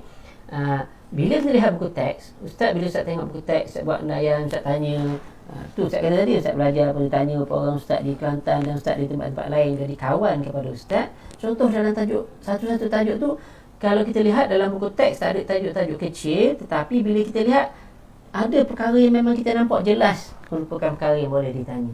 Kan? Kadang kemudian kalau kita perhalusi ada banyak tajuk, tetapi kadang ada 2-3 perkara yang kita nampak jelas, yang ni boleh sangat ditanya. Kan? Ataupun kalau belajar sendiri pun dia nampak dah apa yang boleh ditanya. Itu yang ustaz katakan sebagai isi utama. Okey? Mungkin tak apa jelas, kita tengok slide yang berikutnya untuk nampak jelas bagaimana proses ini berlaku. Okey, contoh kita ambil tajuk tibaah. Kan, tajuk yang mula kita belajar tibaah. Okay, dalam tajuk tibaah kita daripada apa yang dalam buku teks, ini mungkin pecahan yang kita boleh buat. Boleh jadi bukanlah ini pecahan yang pasti, tetapi ini yang ustaz dapat bila bincang dengan pelajar ustaz. Mungkin apa yang ustaz dan ustazah, anak-anak pelajar dapat berbeza. Tak apa, tak kisah berbeza, tapi dia lebih kurang macam ni jugalah.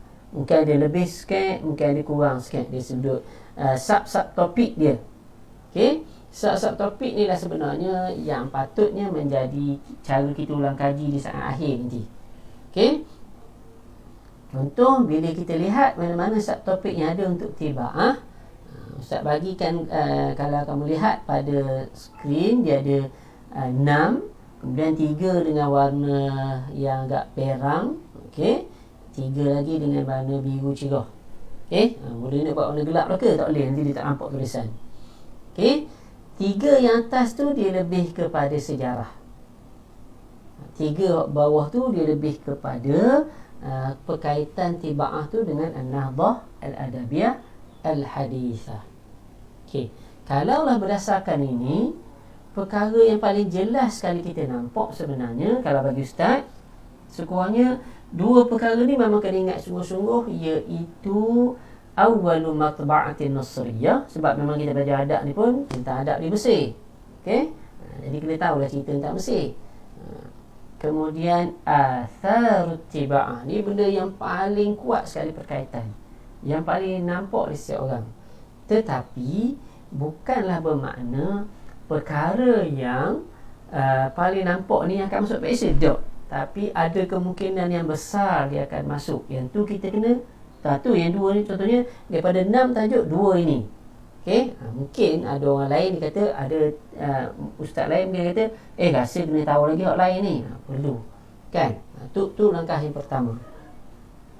Dan tajuk-tajuk yang lain tu, bila ustaz kata perlu diberi keutamaan, bukan bermakna tajuk-tajuk yang lain tu ditinggalkan. Tak, tajuk yang lain tu kena ambil berat juga. Tetapi paling-paling tidak yang lain tu, kalau tak dapat ayat pun kita boleh tahu cerita dia. Okey, contoh kalaulah kita tengok dekat, kan, sebab apa kita tak perlu hafal, kita tengok dekat Nash'atut Tiba'ah. Itu benda yang pertama. Kita abai dulu yang penting. Yang Ustaz kata kena beri fokus yang lebih. Bukan beri fokus tu dia saja, orang lain tinggal, tak. Dia kena beri fokus lebih. Yang lain tu kita kena tahu cerita dan kita boleh olah ayat sendiri. Contoh kita ambil pada Nash'atut Tiba'ah. Okay, dalam tajuk Nash'atut Tiba'ah ni dekat atas, dia hanya cerita tentang perkembangan Tiba'ah di Eropah, Turki, Syria dan Mesir dekat ujung tu. Kan? Itu kita dah ingat dah satu. Oh, dia perkembangan tentang tersebut. Kemudian dalam perbincangan dia, perbahasan dia dekat situ, setiap tempat tadi, baik Eropah, Turki, Syria dan juga Mesir, dia hanya ceritakan dari sudut masa, dari sudut tempoh masa. Kemudian adalah tentang sikit buku yang dicetak. Jadi kita dah fikirlah, kita dah nampak lah, kan, ayat kita tak betul. Jadi kita tahu contoh di Eropah, Urba adalah pada 15. Kemudian di Turki 17. Okey. Di Syria 18. Okey, di Mesir dia tak sebut masa. Cuma di Mesir kita ingat je adalah pada ketika mana kedatangan Perancis, inda usul al-hamlah al-Fransiyah. Okey, kemudian itu dari segi masa. Kemudian buku yang dicetak di Eropah, mula cetak buku Arab, dan buku Arab adalah pada kurun ke-16, kait dengan masa lagi. Di Turki dia cuma datangkan contoh buku yang dicetak. Jadi kalau kita susun, kalau ayat dalam buku kadang-kadang ada dia guna bada'at, kemudian dia guna dekat Turki dia guna naqalat, apa semua, ayat yang mudah, kan, kita dah tahu dah gambaran ni, kita buat je yang mudah. Contohnya yang pertama, Eropah mengetahui percetakan pada kurun yang ke-15. Apa dia mengetahui? Arafat. Okey, ikutlah guna Arafat ke ta'rifu ke apa, kita tak kisah masa tu. Kerananya yang utamanya, dia tak lihat pun uslub tu betul ataupun salah, macam dalam insya' ataupun nahu, dia tak tertikaikan sangat. Yang penting fakta tu betul. Jadi kamu boleh ulang di setiap yang menceritakan masa bila lokasi cari tahu, umpuh je ayat yang sama. Arafat Urba At-Tiba'ah fil qarni al-khamis ashar, tubi'at al-kutub al-arabiyah biha fil qarni as-sadis ashar. Kemudian dalam buku guna naqalat, tak payah guna naqalat min Urba pun Turki tu terus dia Arafat Turki. Dia tak kira lah dapat daripada mana, tak boleh cerita pun tak apa. Arafat Turki At-Tiba'ah fi al-qarni as-sabi' ashar. Okey.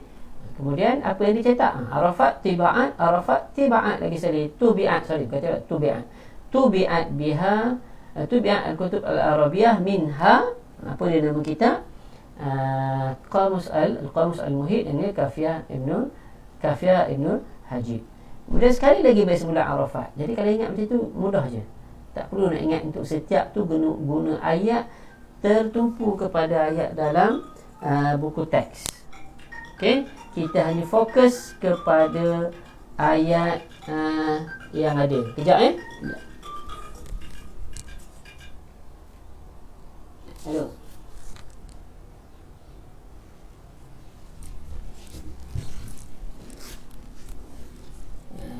Maaf ada gangguan.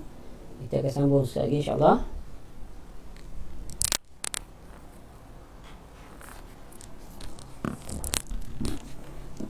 Okey, kita tengok pada Tiba'ah.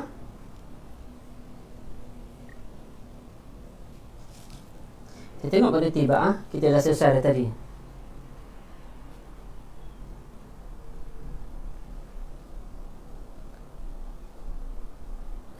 Allahu Akbar.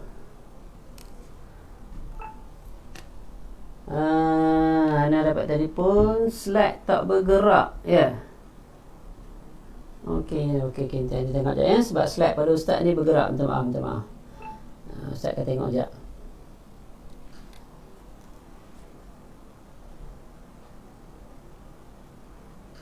Okey, minta maaf. Ustaz cuba tengok semula sebab dapat banyak pesanan ni kata slide tak bergerak.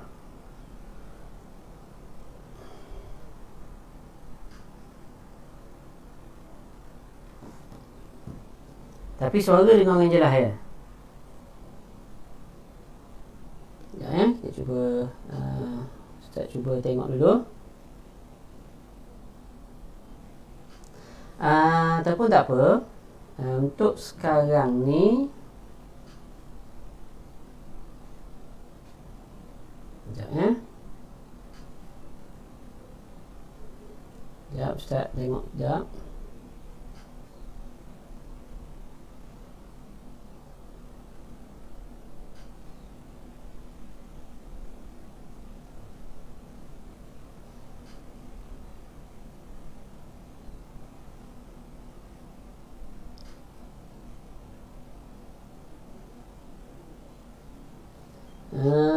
Okey.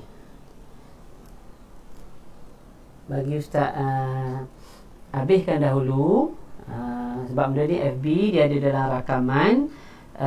InsyaAllah nanti slide tu Ustaz akan Ustaz dah hantar tadi pada YIK, dan nanti Ustaz akan hantar yang PDF. Kemudian mungkin dapat membantu calon-calon. Sebab dekat Ustaz ni, Ustaz tengok pada skrin ni, hak Ustaz ni dia bergerak. Nasi Ustaz minta maaf. Okey. Kalau kita akan kita teruskan dahulu.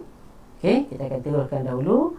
Kemudian nanti kita akan nanti ada slide. Mungkin nanti Ustaz dah hantar daripada YIK. Mungkin YIK akan hantar pada sekolah-sekolah. Manakala ada sekolah-sekolah yang dapat awal, yang boleh tunjuk slide tu, mungkin boleh tunjuk. Okey. Sebab kalau Ustaz pergi teknikal ni kan, kita akan lari banyak masa. Okey, kita sambung tadi. Kita sambung dulu tadi pada pada kalau kita buat perteminda. Okey, kemudian kita dah dapat contoh tentang nas'atu tiba'ah tu, kita guna ayat yang sendiri. Okey, kemudian pada tajuk-tajuk yang lain, okey, pada tajuk-tajuk yang lain, contoh bila kita lihat pada kita ambil tajuk awwalu matba'atin nusriyah. Okey, ataupun di situ tajuk dia juga cerita tentang awwalu matba'atin nusriyah ni juga sebenarnya menceritakan tentang tiba'ah fi ahdi Muhammad Ali. Okey, kalau kamu lihat dalam buku ataupun dalam teks, okey, lihat dalam buku ataupun dalam teks, dalam nota,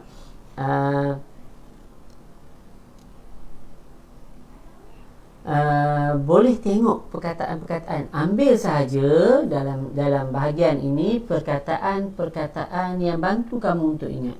Contoh dalam tajuk awwalu matba'atin nusriyah, kalau ada buku, ada nota, boleh tengok.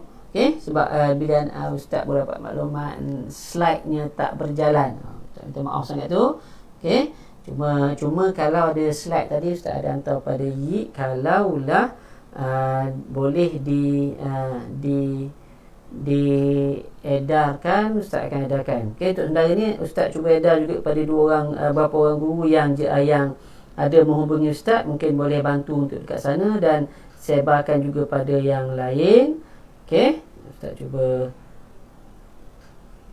hantar dulu. Sekejap lagi kita sambung. Kita berehat sekejap, mungkin dalam 2-3 minit sebelum kita sambung. Okey, terima maaf pada yang terganggu urusan slide-nya.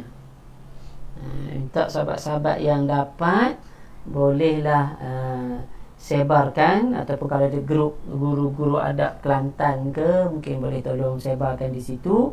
Kerana kalau Ustaz ganggu terlalu banyak ni kan, dia akan mengganggu pula perjalanan penceritaan.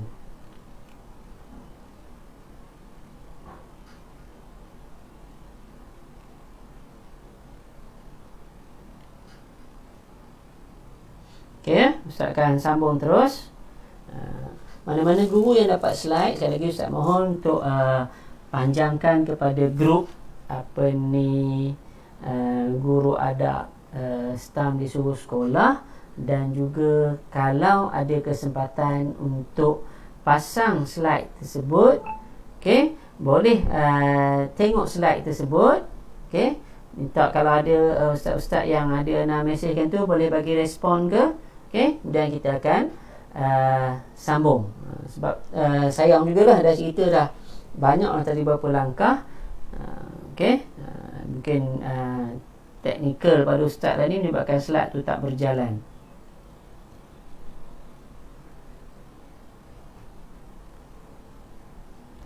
Okey, kita masuk pada contoh. Kita masuk balik semula pada contoh awwalu matba'ah Misriyah.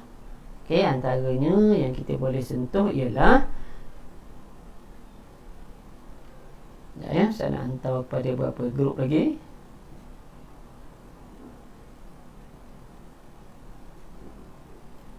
Okey, awwalu matba'atin Misriyah.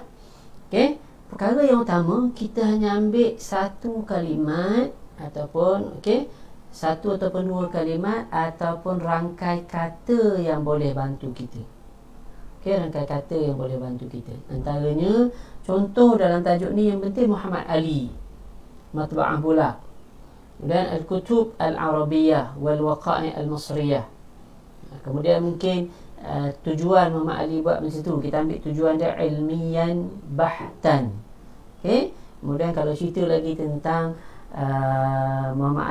cerita lagi tentang Muhammad Ali ni, cerita tentang matba'ah Bulaq ni adalah bila masa dia berubah menjadi Al-Kutub Al-Adabiyyah. Al-Kutub Al-Adabiyyah dicetak di situ.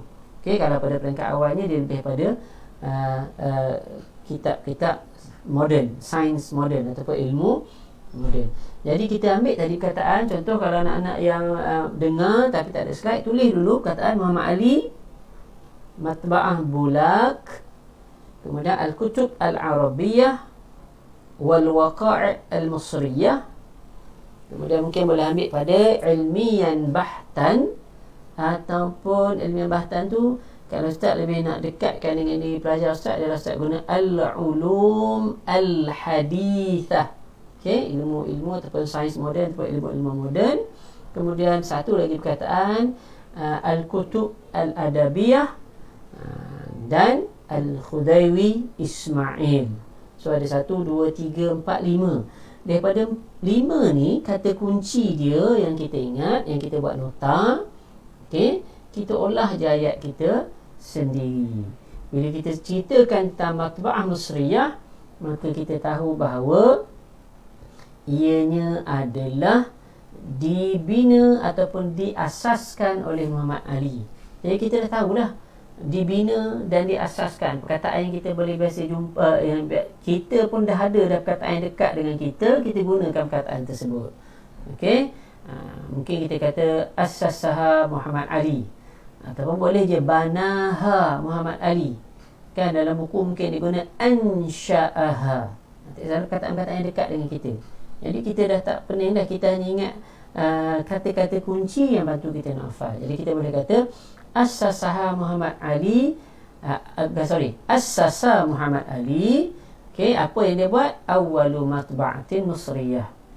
Tapi sebenarnya kalau contoh ni lah soalan, kita guna assasaha pun okey lah, sebab ha tu kembali pada awwalu matba'ah Misriyah. Assasaha Muhammad Ali, awwalu matba'atin Misriyah. Dalam buku teks baru tak cerita tahun, tapi kalau ingat tahun boleh je boh. Dia tak ada tulis ni, tak kisah pun kalau tak ada pun. Cukup tadi pun penting dah. Poin yang pertama dah cerita tentang Muhammad Ali yang buat. Assasaha Muhammad Ali fi sana 1821. Contoh. Dan matba'ah Bulaq nak cerita apa? Nak cerita nama. Apa nama dalam bahasa Arab? Kita dah tahu dah. Dan nama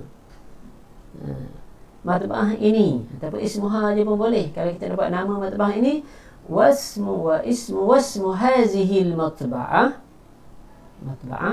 Bulaq, ataupun matba'ah ini dikenali sebagai matba'ah Bulaq. Boleh juga. Hazihil matba'ah ismuha matba'ah Bulaq. Itu semua ayat sendiri.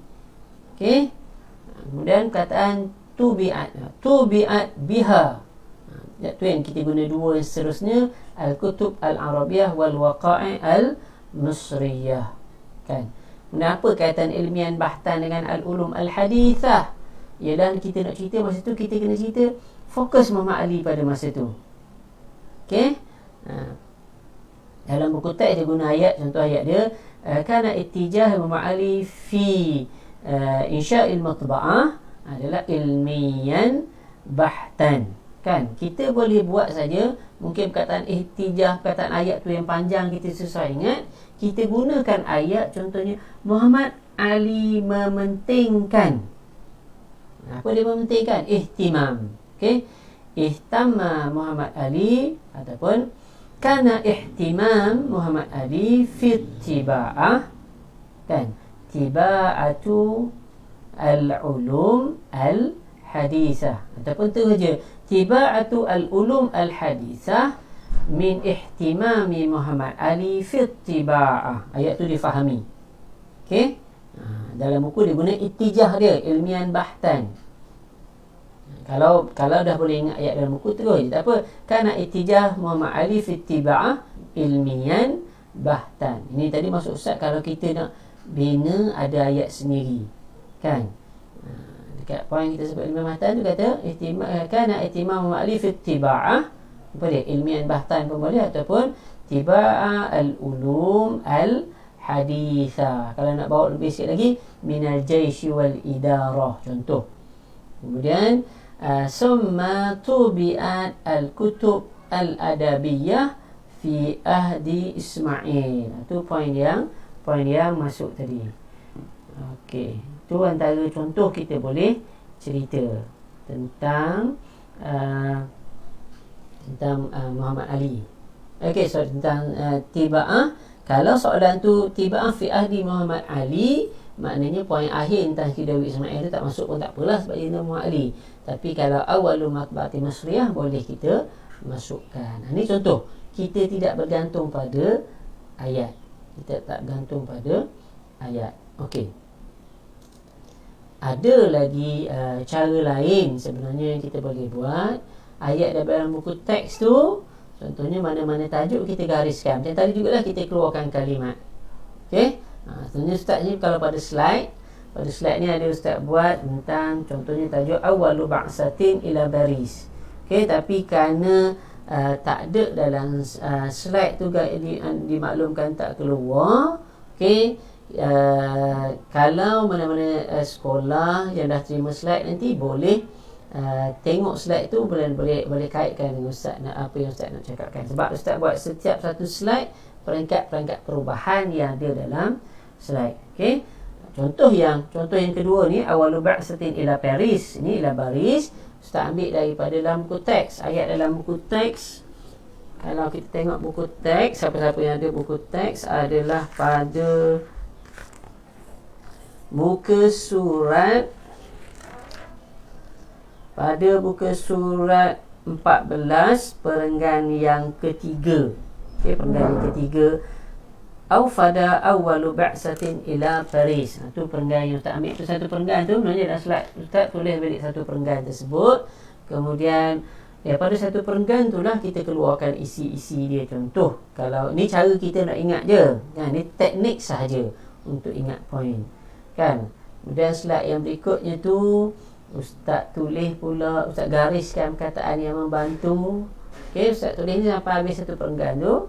Kemudian bila kita gariskan, Ustaz ubahkan kepada poin-poin sebagaimana yang ada dalam nota. Tak kira nota siapa yang buat pun, ada dah poin-poin dia, kan. Antara kalau awalu ba'satin tu poin dia adalah pun dia hantar. Aufada tu contohnya perkataan kurang biasa dengan kita. Kita boleh buat mengutuskan. Arsala, telah mengutuskan. Okey. Tahun bila dia hantar. Walaupun tahun dalam buku teks tahun tu dia pun jauh, dia sebab dia nak cerita masa dia cerita 44 pelajar tu baru dia cerita tentang tahun. Tapi Ustaz ubahkan tahun tu kepada atas, sebab ayat ni kita dah tahu isi, kita boleh olah sendiri. Okey. Kemudian yang ramainya Ba'sah tu adalah bukan orang Mesir, ghair Masriyin. Okey, sikit daripadanya Talabatul Azhar. Tu nanti bila ada slide boleh tengok dah olahan-olahan yang diberikan. Okey.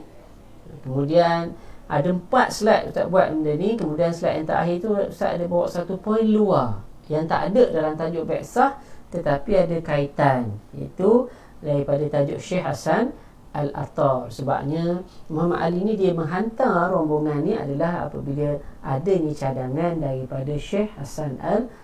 atau tentang keperluan menghantar rombongan ke Eropah. Dan dia berkaitan lagi dengan cerita ni. Okey, cerita langkah yang ketiga ni panjang. Okey, kita skipkan dulu, kita nak masuk langkah yang berikutnya.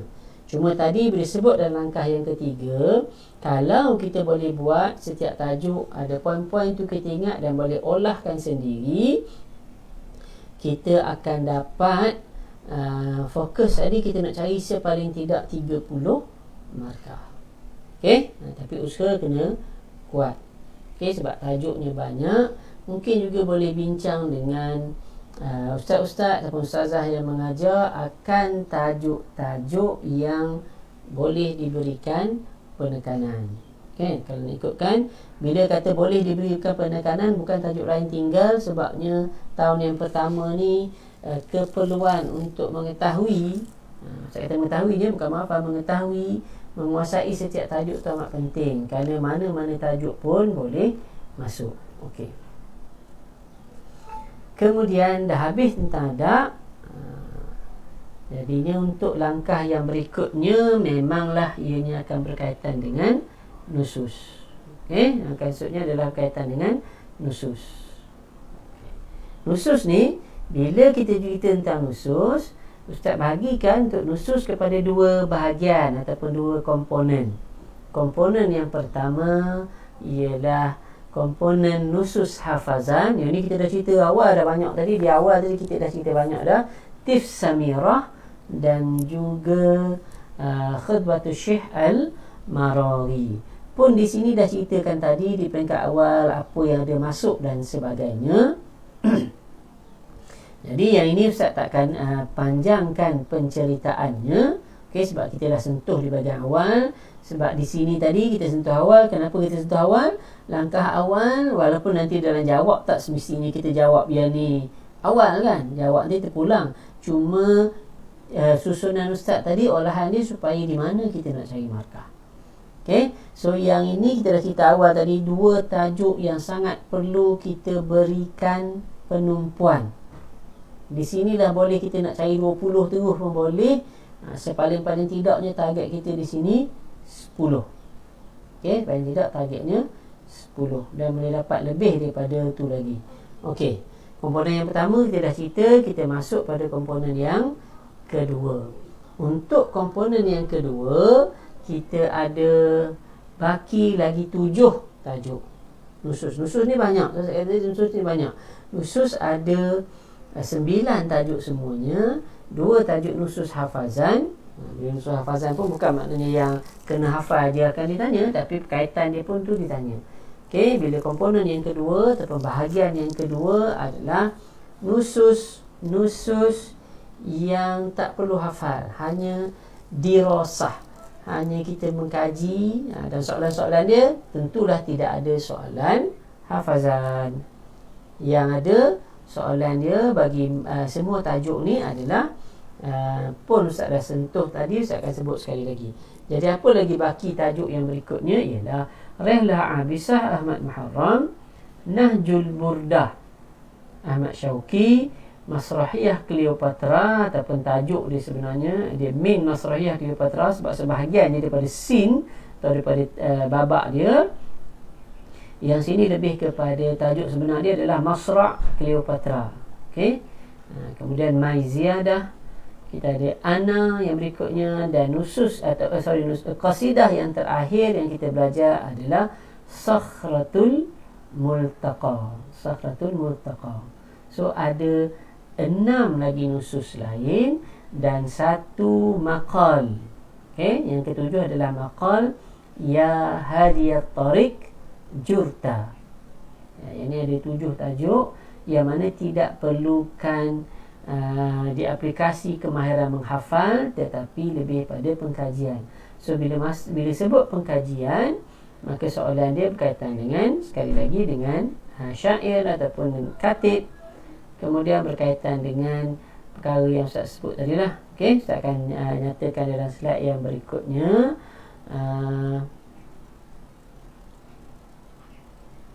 Okay, kita tengok daripada tajuk-tajuk ni apa yang perkara yang ditanya. Okey, untuk sebelum kita tengok perkara yang ditanya, untuk setiap teks, tak kira lah sebenarnya komponen yang satu tadi hafazan ataupun komponen yang dua dirasah, maka yang pertamanya cuba untuk memahami maksud pada setiap teks, maksud tersirat. Okay, contoh kalau dalam Barudi, ni nak cerita nampak mudah maksud kan tersirat, dia guna perkataan humasiyatun, lam tadri malailu wassura. Contoh, jadi humasiyatun tu kita dah tahu dah gambar. Begitulah pada bait-bait yang lain, kalau kita dapat buat pada setiap bait ataupun pada makna la'am bagi beberapa bait pun kita boleh dapat gambaran dia. Sebab gambaran ini kita kena nak faham, pertamanya ialah dia membantu kita dalam soalan. Kalau ada soalan syarhul abyad, okey, walaupun dalam soalan mungkin dia tak guna syarhul abyad. Okey, kalau contoh soalan-soalan yang lama selain daripada soalan syarhul abyad, contohnya dia minta afkar minal abyad, apa isi-isi utama yang terdapat dalam bait. Okey, itu yang berkaitan dengan bait. Ataupun dia tak guna afkar, dia tak guna perkataan isyrah al-bait, mungkin dia boleh guna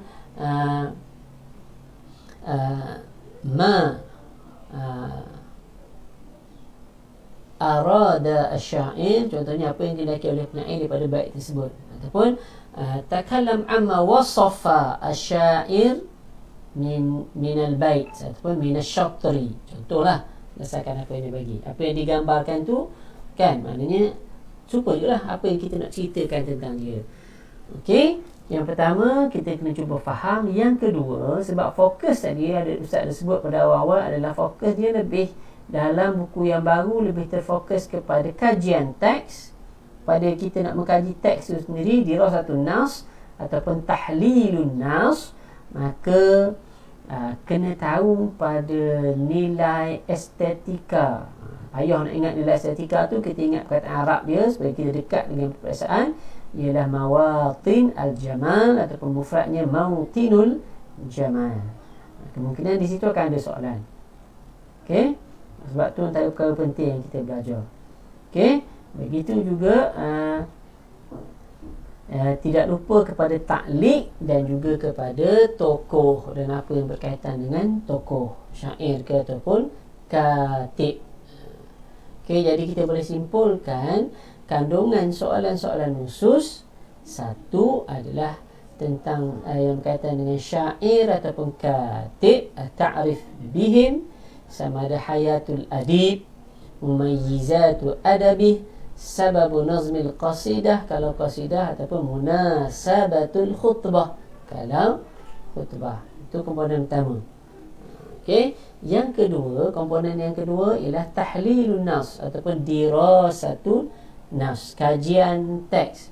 So dalam kajian teks ni, kalau ikut dalam buku, merangkumi ma'anil mufradat, ma'nal am ataupun ma'nal abyad, dan juga mawatin al-jamal. Bahagian yang empat, taklik.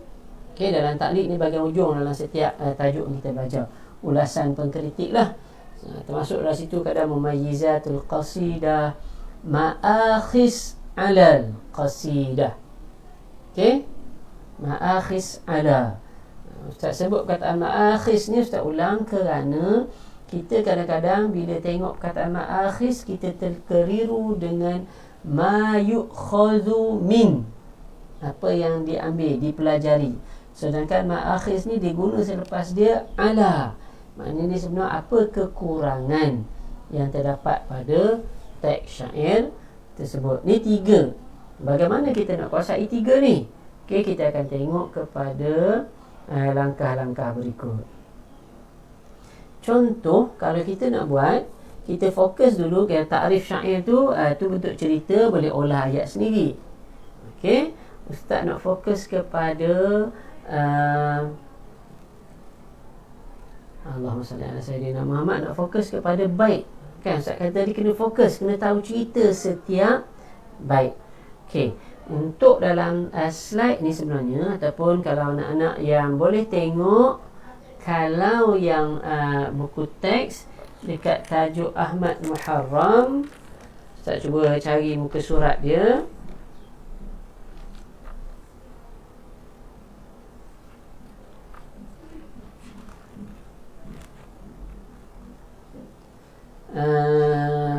Okey, Ahmad Muharram, Ahmad Syauqi, muka surat bermula muka surat 91. Okey, tengok dekat bait Sa'il Hira wa Ruhal Qudsi hal alima. Kalau sesiapa yang ada menggunakan nota Ghayatul Khulus fil Adabi wan Nusus, tengok pada muka surat mana slide tu adalah menggunakan nota ni, muka surat 69. Okay, muka surat 69. Okey. Yang ini untuk nusus ni kadang-kadang keperluan dia ialah cuma dari segi masa lah sekarang ni, keperluan dia adalah kita cari, kita tengok satu-satu bait. Okey, satu-satu bait. Contoh, saya bawa contoh Sa'il Hira'a wa Ruhal Qudsi hal alima masuna sirrin al-idraki muktatami. Kalau boleh kita ambil, kita keluarkan satu bait ni sebagai contoh. Kemudian tu kata tadi, walaupun ada nota, kita buat nota. Kita buat nota macam mana? Pada bait ni kita keluarkan apa yang kita nak belajar daripada bait ni. Contoh, makna kalimat ada dekat mana dalam bait ni. Okey, makna kalimat, contoh kalau kita rujuk buku teks, ada dekat pertama sekali perkataan Hira. Kalau tadi kita tulis satu bait ni, kita tulis dalam satu baris, kita buat nota macam peta minda juga. Dekat perkataan Hira tu kita akan tanda, kita akan buat anak panah, bawalah ke atas ke bawah, maka kita akan buat perkataan bagi makna mufradat. Kita tulis kat situ Hira Jabal fi Makkah. Walaupun dia tulis Jabal fi Tarfi Makkah, maka dia tulis Jabal fi Makkah. Apa lagi perkataan yang ada makna mufradat? Ruhul Qudsi, Ruhul Qudus. Okey, apa makna dia? Okey, tulis dekat perkataan tu, buat anak panah ke bawah, buat ke apa pula makna Ruhul Qudus. Apa lagi perkataan yang ada? Muktatami, Mukhtafa. Kan? Cuma kadang-kadang kalau ustaz, bila ustaz belajar, ada perkataan yang mungkin kita boleh kita nak ingat supaya kita nak tahu makna dia, boleh bantu kita dalam bentuk yang lain. Contoh dia perkataan masuna ataupun masunu lah. Okay, dalam bait ni masuna sirrin. Masuna tu yang menjaga. Jadi yang menjaga, yang memelihara, yang terpelihara, mahfuzun. Ataupun dia amanah, satu amanah, mu'tamanun ala. Boleh itu sebagai nak bantu ustaz faham je lah itu. Ustaz tambah perkataan ni. Okey, itu makna mufradat. Kemudian kita keluarkan dia punya mawatin al-jamal. Contoh ada berapa mawatin al-jamal? Mawatin al-jamal ada 2. Apa dia? Mawatin al-jamal yang pertama adalah isti'arah makniyah. Kita cari, kita tandakan dekat isti'arah makniyah. Okey, isti'arah makniyah kita dapat daripada bait ni adalah dekat Sa'il Hira. Okey, kemudian ada satu kinayah kita jumpa. Di mana kinayahnya? Dekat masuna sirrin. Masuna sirrin. Jadi kita dapat ni, kita dah boleh daripada satu-satu bait sebenarnya. Ini kadang kita boleh duduk, bila kita tulis satu bait itu, kita keluarkan makna mufradat dengan mawatin al-jamal. Ustaz, banyak mawatin al-jamal dengan makna mufradat, macam mana nak ingat? Okey, kaedah yang ustaz buat ialah bagi setiap mawatin al-jamal ni sebenarnya kalau kita lihat daripada dahulu dalam soalan stam, dia terfokus kepada suar balaghiyah. Okey, mawatin jamal al-balaghiyah, kebanyakan sudut balaghah lah, dan kebanyakannya dalam buku tu pun balaghah juga dia tanya. Cuma yang biasanya terfokus, ataupun kalau kita lihat dalam buku teks, fakta-fakta yang dibagi tentang mawatin al-jamal tu lebih terfokus. Yang paling banyak sekali ustaz jumpa, masa ni semua orang dah jumpa pun, adalah isti'arah. Itu paling banyak. Yang kedua adalah kinayah. Okey, kemudian yang ketiga tibaq. Okey, tibaq ni agak mudah sebab dia perkataan yang berlawan. Kemudian ada sikit muqabalah, biasanya tanya dalam soalan tibaq. Ada tashbih sikit-sikit dan majaz mursal. Yang paling banyak isti'arah kinayah, tapi dia banyaknya berkisar tentang 5 lah. Ada juga benda-benda lain, contohnya istifham, apa tujuan istifham dalam bait tersebut. Ada juga qasru kan, apa dia. Cuma istifham ni kadang-kadang kita tahu, cuma tujuan dia mungkin kita tak tahu, yang kita kena ingat. Cuma istifham ni kadang kita tahu sebab ada adawatul istifham, tanda dia jelas kalau nak cari. Qasru ada adatul qasri, senang kita nak cari jelas. Yang tak ada macam ni tadi. Dan banyak pula. Apa kaedah yang kita boleh ambil? So kaedah yang kita boleh ambil ialah, contoh, kita bantu ingatan kita dan pemahaman kita dengan warna. Nanti kalau ada yang slide nanti, mungkin kalau pun tak paparkan pada hari ini, boleh paparkan nanti pada pelajar. Ialah kita ustaz dah warna-warnakan. Contoh tadi dekat Sa'il Hira adalah isti'arah. Isti'arah guna warna hijau contohnya. Jadi Sa'il Hira tu kamu kan banyak pen warna yang hijau, merah, kuning dan sebagainya tu, gunakan Sa'il Hira. Jadi semua untuk isti'arah gunakan warna hijau. Kalau lagi cantik bezakan. Makaniyah hijau, contohnya tasrihiyah warna apa? Kuning. Okey, setiap kinayah sebagai contohnya warna merah, warna pink dan sebagainya, ataupun purple, ikutlah warna apa-apa yang ada. Jadi sebenarnya setiap kali tanda, tapi jangan terus tanda. Sebut, contoh, setiap kali kita cek Sa'il Hira, ataupun Sa'il Hira tu pun kalau ada pen hijau, pada ada tulis Sa'il Hira tu dengan pen hijau, tanda Sa'il Hira tu hijau, kemudian tanda dekat isti'arah maknanya hijau. Sebentar Ustaz kena sambungkan bateri.